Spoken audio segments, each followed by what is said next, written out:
수요일엔 큐티 클래스. 자, 우리 온 친구들 환영해요. 자, 우리 예레미야 51장 54절에서 64절까지 말씀이고요. 제목은 계속 오르자. 오늘 우리 메인 화면의 주인공 소개해야죠. 윤숙 선생님 조입니다. 야, 정말 멋지죠? 자, 다시 우리 말씀으로 돌아가서 함께 묵상해 봅시다. 오늘 본문은 바벨론에 대한 심판을 예언하는 마지막 말씀이에요. 좋은 말도 자주 들으면 식상한데 심판의 말을 다른 나라들에 비해 유독 길고 자세하고 반복적으로 말하고 있죠. 이는 유다를 향한 하나님의 애타는 마음의 표현이에요. 무슨 말이냐? 비록 유다를 바벨론에 멸망시키셨지만 하나님은 심판으로 끝내시는 것이 아니라 사실은 그 유다를 구원하시기 위한 목적이 있다라는 것이죠. 부모님이 자녀들을 이렇게 혼낼 때 매를 드는 이유가 있어요.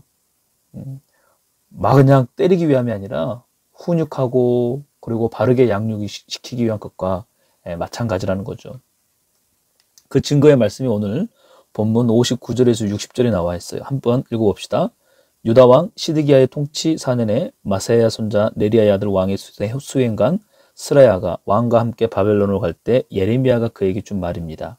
예레미야는 바벨론에 올 모든 재앙들을 한 책에 써 놓았는데 그것은 바벨론에 대해 기록된 모든 말씀들입니다. 아멘. 자, 여기서 바벨론을 향한 심판의 메시지는 언제 쓰여졌다고 하는 거죠? 네, 유다 왕 시드기야의 왕 통치 기간 4년에 이건 뭐예요? 미리 쓰여졌다는 거예요. 바벨론에 의해 유다가 멸망하기 전에 미리 쓰여진 바로 말씀이라는 거예요. 자, 하나님께서 유다를 향한 그 심판이 멸망이 바벨론보다 어때요? 뒤에 있었다는 거? 심판의 목적이 아니라는 거예요. 자, 자녀를 때리는 게 목적이 아니라 혼냄을 통해서 훈육하고 바르게 양육시키신다는 것과 같다는 거예요. 그래서 유다를 향한 하나님의 계획은요, 어쩌다?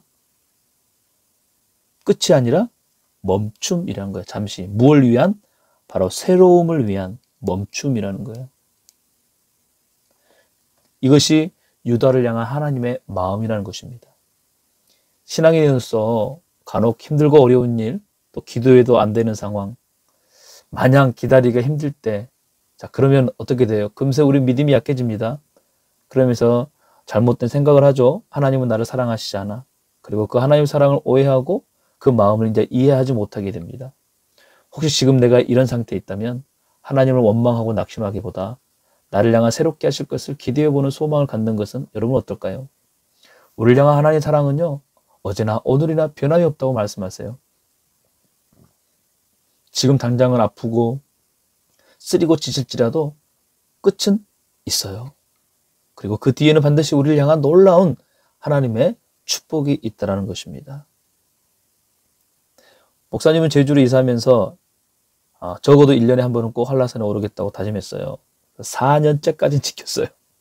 그 이후로는 마음만 오르고 있는데 우리 나중에 겨울산 한번 우리 부추 친구들 같이 가면 어떨까? 난 너희들 간다면 목사님 오케이. 아무튼 이제 처음 한라산을 오를 때였어요.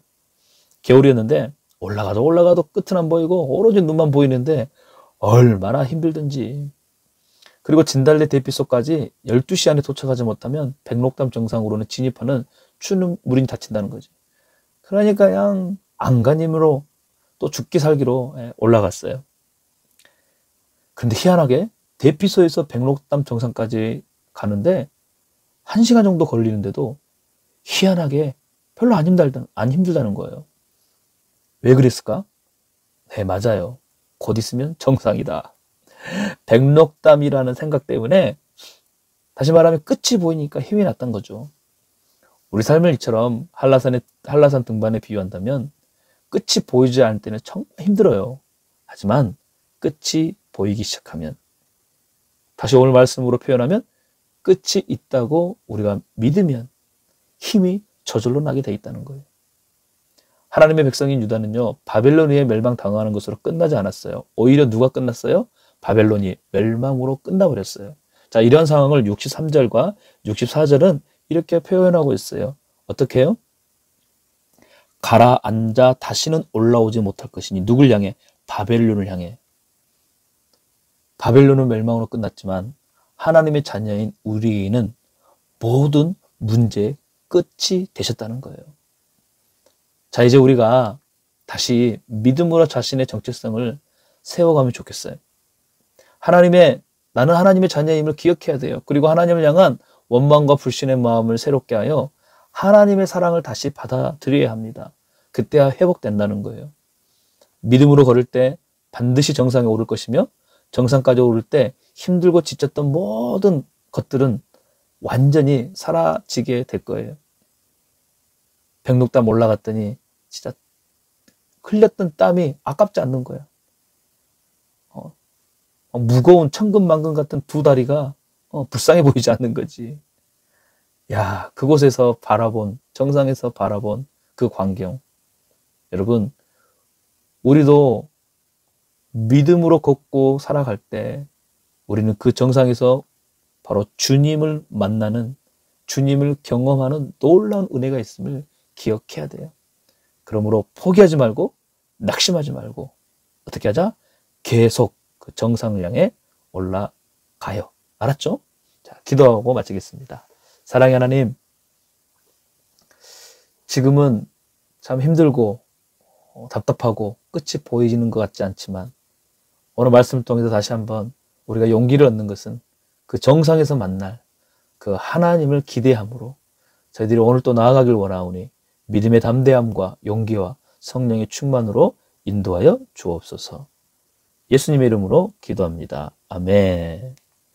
자, 우리 다음 주에 우리 또 다시 만나길 기대하면서 자, 안녕.